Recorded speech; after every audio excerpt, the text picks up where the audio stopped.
If you have people knocking down the door, that's a great thing. If your prices are too low, you can't handle those clients, you can't service them, then you're going to be resentful. I had 6 clients and was getting calls every single week for more people wanting to work with me. I'm like, well, I don't have that much time. The next person that called, I said, yeah, it's $2,500 a month. They said, cool, no problem. And I was like, well, I guess my baseline's $2,500 a month now. Ryan, how do you charge what you're worth? How do I? By telling people this is what the price is. But it's a fine line. I try and find a fine line of the value that I create, the amount of revenue or not revenue, but amount of money the business makes and the opportunity that a business could make. So I kind of combine all of that. You've got like the experience and the skills, whatever it is that you do. Then you also have the other side of it. Well, you need to make sure that the people that you're trying to charge that money to can actually improve it. And then on the third side of it, you need to make sure you actually can do what you say you're going to do. So when you combine all of that, that's kind of how I figure out my pricing model. So by knowing what you're worth. So how do you know what you're worth? I mean, for me, it's more of I have results. And so I look at, based on my track record in businesses I have worked with, I know how much money they've made because of the marketing that we've done. And so it's like, for one example, within 1 year, one company made more than $1 million extra. Well, what's my worth? Well, for them, it could be $990,000 a year. They made 10. But, you know, I look at it from our company perspective, the way we operate. Our goal is to be fired in 3 years, 3 to 5 years, really. We want to be fired from our clients in 3 to 5 years because we like to work with companies that are big, but not huge. They do marketing, but they don't have a marketing person or department generally. Obviously, there's outliers. So we like to say, you might want to hire an in-house marketing person so that they're there all the time that can do what we do, but double the amount, right? How much would that person generally cost? Right now in this day and age, it's going to be somewhere probably in the $40,000 to $70,000 based on how good they are for you to hire that person for a whole year. That's their salary. That doesn't include all your taxes and benefits and this and that. So I just easily say, what's $60,000 a year? So for me, I can say, well, I'll charge you $60,000 a year for you to see, is what we do worth it? If you're getting an ROI, if your business is growing, I want to work myself out of a job. So you can hire someone for $60,000 a year. They might not be quite as good as me, but they can learn on the job. But they also are probably able to do 2, maybe even 3 times the amount of work that we're doing because we have to manage multiple clients and they're only working on yours. So they should be able to do more. So that is kind of the way, after, what are we, 7 or 8 years into this business? Like that's how we've kind of structured the recurring revenue, monthly marketing for content. Okay.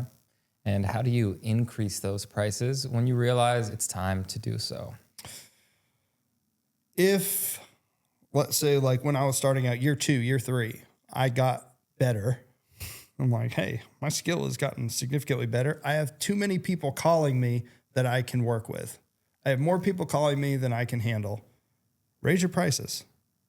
Because here's the deal. If you have people knocking down the door, that's a great thing. If your prices are too low, you can't handle those clients. You can't service them. And then you're going to be resentful. So if people are calling, that means your prices or your value is high. You have high value. So how do you lower the value? You either increase your prices or you do less. Well, I mean, people want to make more money, so we increase the price and keep doing the same thing. And that means your value to what you're delivering ratio is balancing out a little more. And so how do you do it? I don't like increasing prices on current clients. I have done it before, but it takes a while. Generally, I just say, well, the next person coming in, I'm going to tell them it's more. So example, I started off charging $1,500 a month. That was my pricing. And then I had 6 clients and was getting calls every single week for more people wanting to work with me. I'm like, well, I don't have that much time. The next person that called, I said, yeah, it's $2,500 a month. And they said, cool, no problem. And I was like, well, I guess my baseline's $2,500 a month now. And I just kept telling everyone that, and the same thing happened, and I got too busy. And I said, oh, crap. I'll just tell them it's $3,500. Well, I told them that, and they were like, all right, cool, no problem. Then I did 4,500, and I had 5,500. 5,500 people were like, it might be a little too much for me. I said, it seems like I found the pricing area based on the deliverables that I do, I need to live in. And so I live now in that $3,500 to $5,000 a month range because I know the value that I provide and the money that's charged for it has started to kind of balance out. And people don't question the pricing, or I might have 1 or 2 people say no, but I have 1 or 2 people say yes. I don't want everyone saying yes because that means I'm not charging enough. Okay, so question.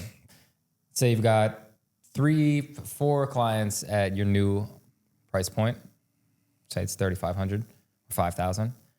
And then you have 1 client and you're still charging them $1,500 a month for a $5,000 a month service. But your friends, you guys have worked together for so long. Sometimes they're a little needy. So not only they're cheaper, you got to do a little more for them sometimes. Usually how it works. Friends and family, you know. And you're like, man, this is taking too much of my time. I'm losing money. Yeah. It's a hard conversation, but it's a conversation that needs to be had. I mean, this is how the conversation would go. I would call you up and say, Nick, hey man, love working with you. We've done some awesome work. My pricing's gone up. You're only paying $1,500. My new people are paying $3,500. I don't want to put you all the way up to $3,500, but like I do need to increase the pricing a little bit to kind of get you on par with closer to where people are. If you don't want to, that's fine. Like I can help kind of give you a few names of people that might also be able to help you with what we're doing, but I'm going to charge you $3,000 a month starting from here forward.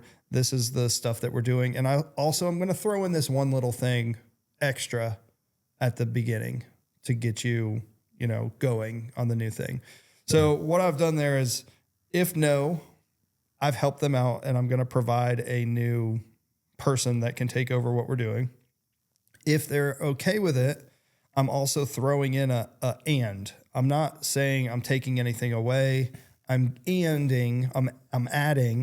saying, and with this new pricing, you're going to get this too. So that way it feels like a bonus. I'm doing them a favor, and now it's not as, seen as negative. That's helpful because I've asked you a question from a position that I've been in before, and I always felt like if I increase my prices, I'm giving them a middle finger with a smile.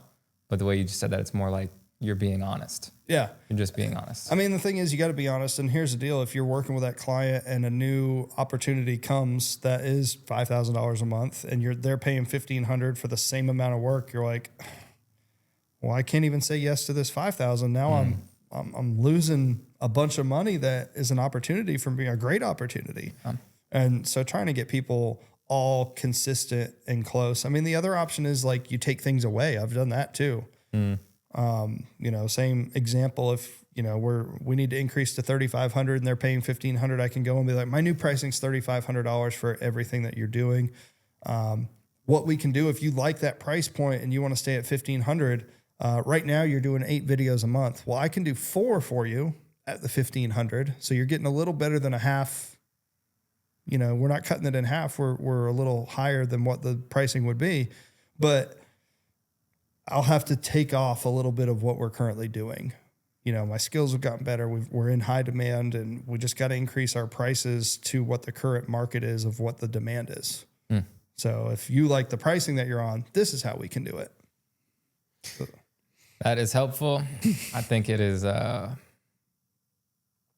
anyone's listening in that situation, I think you would be much better off doing that than sitting in the contemplative state that you are in. What do I do? What do I do? I mean, it's always going to be a hard conversation. Yeah. It is what it is. It's business. It's not meant to be easy. Yep. But the more honest and upfront and having those hard conversations when they're needed, it's going to make you a better person. They're going to respect you more. You're not going to be, I always hated when both of us got to the point of resentment. You know, if someone feels like they're paying too much and not getting what I'm delivering, if they're not, I'm cool with it. Like, fire me. I don't want it. It doesn't happen often. We don't lose clients. I don't know if we've had a client drop off since we've been working here for over a year. Nope. But for me, I'm like, I don't ever want you to feel resentful of working with me. And I don't ever want to feel resentful of working with you. So I want to make sure that we're mutually happy all the time. That's why I don't do contracts. People think we're crazy. We don't do contracts. I don't do contracts because if you're not happy, I want you to be able to get out of it, because neither of us are going to have a good time if one of us isn't happy. Word to the wise. Thank you.